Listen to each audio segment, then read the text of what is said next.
E, até entrando voltando no nosso tema principal, que é na prática sustentável, o que falta no Brasil realmente é o indivíduo ali, é a questão da gestão, né, da política, das políticas, né. E realmente aí vai ser é um trabalho árduo, né, porque é uma questão estrutural mesmo, tanto da cultura do brasileiro, quanto da estrutura social mesmo, né, no total. Inclusive, Ciro, eu quero agradecer imensamente a sua participação aqui, tá? Muito obrigado. Inclusive, fique à vontade, tá? Se quiser fazer algum comentário, tá?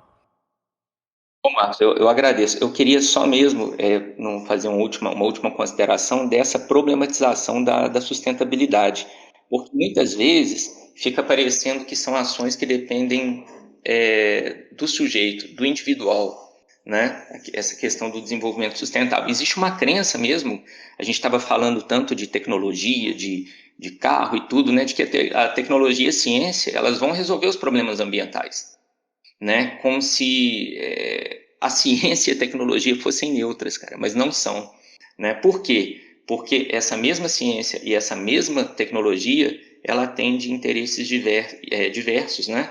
Existe uma ilusão, né? Que, porra, se cada um fizer a sua parte, a gente resolve o problema, cara, mas não é assim. A gente precisa mesmo da atuação dos movimentos sociais, de ações coletivas, do sujeito sair da sua poltrona, do seu sofá, né? Por quê? Porque essa luta ecológica, ela esbarra no sistema capitalista. Por mais que nós tenhamos leis avançadas, foi até uma pergunta que estava aqui no roteiro, né? Se o Brasil tem leis avançadas, o Brasil tem as melhores leis ambientais do mundo, só que elas não são cumpridas. Por quê? Porque você encontra brechas na lei ou porque você vai empurrando com a barriga. Então, há uma contradição na própria sustentabilidade, né? Se a gente pensar, os 5 maiores países produtores de armas no mundo são os países que compõem o Conselho de Segurança da ONU, né? Eu já havia falado para vocês que das 946 pessoas no mundo, essas 946 pessoas, elas concentram mais de 3,5 trilhões de dólares, equivale a 50% da população mundial. Os Estados Unidos sozinhos, eles são responsáveis por 30% do consumo mundial, e a África, ela tem apenas 1% do PIB, né? E a gente fala muito hoje em pegada ecológica também, e se a gente fosse mesmo adequar o padrão de consumo dos Estados Unidos, nós precisaríamos de praticamente quase 2 hectares para atender as nossas necessidades, ou 5 planetas, né?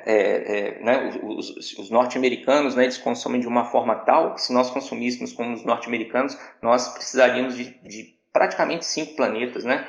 E é interessante que quanto mais crescem esses setores energéticos, das indústrias, dos serviços, nos países que a gente chama de países centrais, a gente aumenta aqui no Brasil a nossa dependência da extração de produtos primários. A gente costuma falar hoje muito em reprimarização da economia, dos setores agrícolas, extração mineral, produção de energia.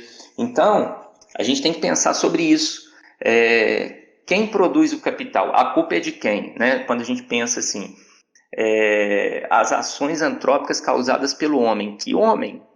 Esse homem, a gente está falando eu, o Marcos, a Márcia, o Bernardo, né? A alimentação mundial ela depende por incrível que pareça, só de 15 espécies vegetais e de 8 animais, né? E essas espécies que são produzidas, elas, elas estão baseadas no agronegócio. E aí não é para a gente demonizar o agronegócio, só que a gente não deveria investir o governo deveria investir só no agronegócio. O dólar hoje está alto, então o Brasil está exportando em detrimento à pauperização do consumo da classe trabalhadora.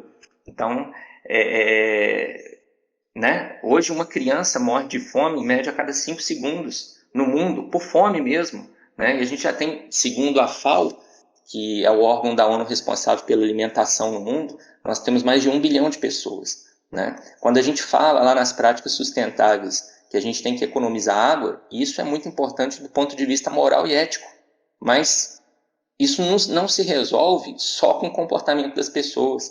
Se você tomar banho de 7 minutos, lavar a louça, não lavar calçadas com mangueiras, né? São medidas válidas, sim, né? Mas a gente não pode esquecer que 90% da água se concentra na produção industrial e agrícola, e que essa soja que o Brasil exporta, esse milho que o Brasil exporta, está incluso, está embutido água, e a gente não vende, a gente só ganha pelo preço do milho, a gente não ganha pelo preço da água que está embutido, né? Quando a gente compra algo, qualquer coisa, muita água foi utilizada na sua produção.